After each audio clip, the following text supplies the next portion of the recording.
बिस्मिल्लाहिर्रहमानिर्रहीम। लाखों करोड़ों दुरूदो सलाम मोहम्मद मुस्तफ़ा सल्लल्लाहु अलैहि वसल्लम और आले मोहम्मद पर। मैं हूँ उमर दराज गोदल। मैं अभी वज़ीर आला ऑफिस से मॉल रोड से निकला हूँ और यहाँ पे मुलाकात हुई है चौधरी मोनिस इलाही साहब से। बहुत सारी जो हमारी डिस्कशन और गुफ्तगू है वो ऑफ द रिकॉर्ड है। हमें कहा तो यही गया है कि आप इसको रिपोर्ट ना करें, आप लोगों तक ना पहुँचाएं, लेकिन जारी बात है उनके वादा भी पूरा करना है और आप तक हकीकत भी पहुँचानी है कि आज गुफ्तगू हुई क्यों है, क्योंकि पूरी जो गेम फंसी हुई है वो पंजाब असेंबली के ऊपर है। अब से थोड़ी देर पहले खबर ये आई कि खैबर पख्तूनख्वा हुकूमत के जो तर्जुमान हैं वो ये कहते हैं कि वजीर आला खैबर पख्तूनख्वा और खैबर पख्तूनख्वा के वज़रा के दरमियान एक इस वक्त इख्तलाफ है और इख्तलाफ बहुत सादा है। और इख्तलाफ ये है कि अगर पंजाब की असेंबली नहीं टूटती तो फिर खैबर पख्तूनख्वा की असेंबली तोड़ने का कोई फायदा नहीं है। अगर वो असेंबली टूटे तो ही इस असेंबली को तोड़ने का फायदा है और अरकान की राय यही है, जिसका मतलब ये है कि सबने अपनी राय इमरान खान के सामने रख दी है। लेकिन अब वो जो पंजाब असेंबली की हम जिसकी बात कर रहे हैं, जो अभी पर मोनिस से मुलाकात हुई, चौधरी मोनिस इलाही क्या कहते हैं और पंजाब असेंबली के हवाले से क्या बात, उन्होंने कहा बात बहुत सादा सी है। इस वक्त हमारे दिल और दिमाग इमरान खान के साथ है, हमारे इमोशंस उनके साथ हैं। उन्होंने कहा कोई मिसट्रस्ट नहीं है, इमरान खान को हमारे ऊपर पूरा एतमाद है, लेकिन पाकिस्तान तहरीक इंसाफ के अंदर कुछ लोग हैं उनको हमारे से खतरा है, क्योंकि वो ये समझते हैं कि अगर हम तहरीक इंसाफ में आ गए तो उनके मुताबिक उनकी जगह कम पड़ जाएगी या उनको प्रॉब्लम होगी। फिर मैंने उनसे ये सवाल किया था कि आप पंजाब के बुजदार बनना चाहते हैं जो इमरान खान के एक इशारे के ऊपर इस्तीफा दे दे, या आप तारीख के मंजूर वट्टू बनना चाहते हैं जो इस तरह की 2 नंबरी करेगा लेकिन पंजाब की सियासत से फारिग हो जाएगा। उनका जी ना हमारा कंपैरिजन बुजदार के साथ बनता है, ना हमारा कंपैरिजन जो है वो मंजूर वट्टू के साथ बनता है, और हम ये मैंडेट इमरान खान का है, ये इमरान खान की अमानत है और इसलिए ये चीजें बिल्कुल उनकी तरफ है और इस तरह की कोई बातें नहीं है। फिर इस तरफ आ गए कि आपका चूंकि चौधरी शुजात हुसैन ने बयान दिया है कि कुछ इस किस्म की बातें हैं और नाराजगी ना होने वाली बातें हैं, तो क्या चौधरियों के आपस में राब्ते बहाल हो गए हैं, क्या आपस में इनकी सेटलमेंट हो गई है, जिसपे उन्होंने ये जरूर माना चौधरी मोनिस इलाही ने कि ये बात दुरुस्त है कि चौधरी शुजात हुसैन और चौधरी परवेज इलाही के राब्ते बहाल हुए हैं और उनके मुताबिक ये जो राब्ते बहाल हुए हैं इसका खास मकसद कुछ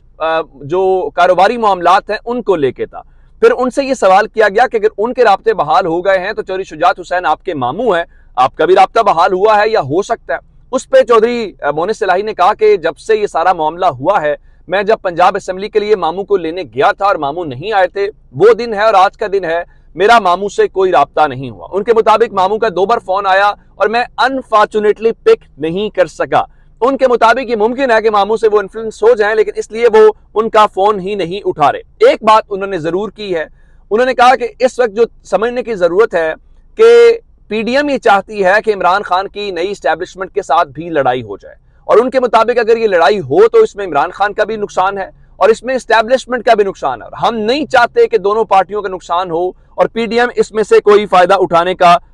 हो। अब उनके मुताबिक जब ये सवाल हुआ कि आपने वो जनरल बाजवा वाला बयान क्यों दिया है और आपने क्यों इस टाइम के ऊपर, उनका देखें जनरल बाजवा के कुछ एहसानात हैं, कुछ बातें हैं और मैंने उस पर्पस के अंदर दिया है, और मैं नहीं चाहता, इवन उनके मुताबिक उन्होंने कोशिश की थी कि इमरान खान और जनरल बाजवा के भी मामलात कुछ ठीक हो, और इस सिलसिले में उन्होंने बताया कि उन्होंने एक मुलाकात भी की थी,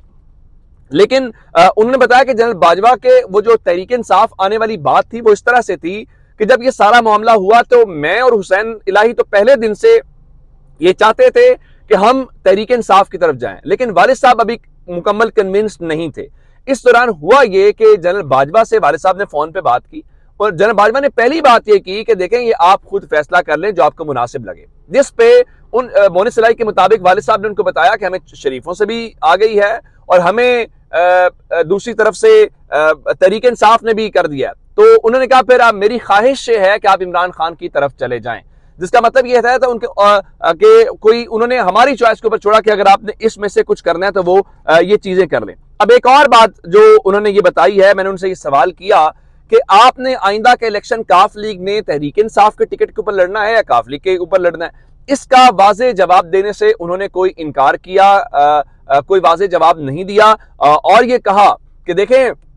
यह वक्त आने के ऊपर देखा जाएगा कि हमने क्या करना है। क्योंकि फिर मैंने पर्टिकुलरली सवाल किया कि मोनिस इलाही क्या मंडी बहाउद्दीन से इलेक्शन लड़ेंगे, गुजरात से लड़ेंगे। उन्होंने इसका भी कोई जवाब नहीं दिया। लेकिन फिर मैंने तहरीक इंसाफ के कुछ लोगों से बात की है कि उनकी क्या राय है, तो मेरी इतलात आज तक ये है कि चौधरी मोनिस इलाही को एक वो टिकट मंडी बहाउद्दीन का NA80 का, जहां पे नजर गोंदल साहब हैं, उसका टिकट देने में पाकिस्तान तहरीक इंसाफ को कोई मसला नहीं है। अब मैं आपको एक अंदर की खबर और देना चाहता हूं।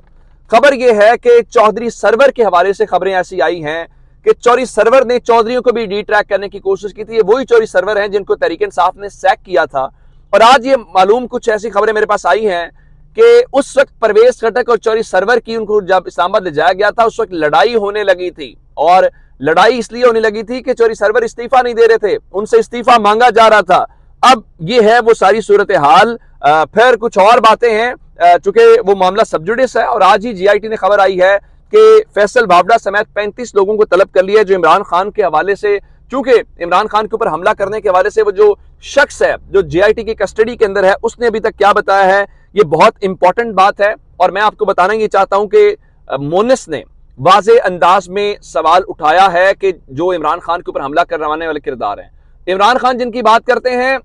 चौधरी मोनिस इलाही ने उनकी बात नहीं की, बल्कि चौधरी मोनिस इलाही ने कुछ और लोगों की तरफ बात किया। अब से थोड़ी देर पहले राना सनाउल्लाह जो हैं, मैं उनकी खबर आपको देना चाहता हूं कि राना सनाउल्लाह हथियार डालते हुए नजर आ रहे थे और एक तरफ वो तड़ियां लगाते हुए नजर आते, अगर मगर छोड़ें, इमरान खान असेंबली तोड़ें और हम इलेक्शन लड़ लेंगे, हम ये कर लेंगे, हमने पंजाब में इलेक्शन लड़ने और तैयारी का फैसला कर लिया है। लेकिन असल खबर यह है कि कुछ मुलाकातें हुई हैं सदर के दरमियान और इसाक डार के दरमियान। वहां पे खबरें कुछ ऐसी हैं कि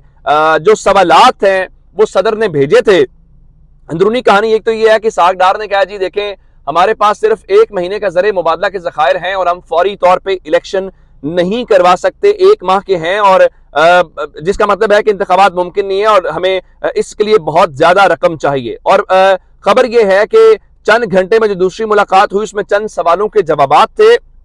और सदर ने वहां पे बहुत सारी जो बातें की हैं, उसमें पहला सवाल ये पूछा है कि आप इलेक्शन चाहते हैं, आप हमारे साथ बातचीत करना चाहते हैं, लेकिन आप इमरान खान के खिलाफ जो केसेस आपने बनाए हुए हैं उन केसेस का आपने क्या करना है। खबर यह आई है कि इसाक डार ने कहा, जी केसेस पहले के हैं, अब हमारी तरफ से कुछ नहीं है, हम इमरान खान के खिलाफ कोई कार्रवाई इस वक्त नहीं कर रहे। राना सनाउल्लाह तड़ियां जरूर लगा रहे हैं और राना सनाउल्लाह ने एक और रिश्वत भी देने की कोशिश की है, और वो ये है कि परवेज इलाही को नए सेटअप में वजीर आला बनाने के ऊपर सोचा जा सकता है। और ये बात आज मैंने चौधरी मोनिस इलाही के सामने भी रखी कि शरीफों के बड़े आए थे चौधरियों के बड़ों के पास, उन्होंने वादा किया था कि हम चौधरी परवेज इलाही को वजीर आला बनाएंगे, लेकिन उन्होंने वजीर आला नहीं बनाया था। अब उनके मुताबिक अगर वो कह रहे हैं कि आपको क्या आप 2 नंबरी करेंगे, उन्होंने कहा हम इमरान खान का ये एहसान कभी नहीं भूलेंगे। अब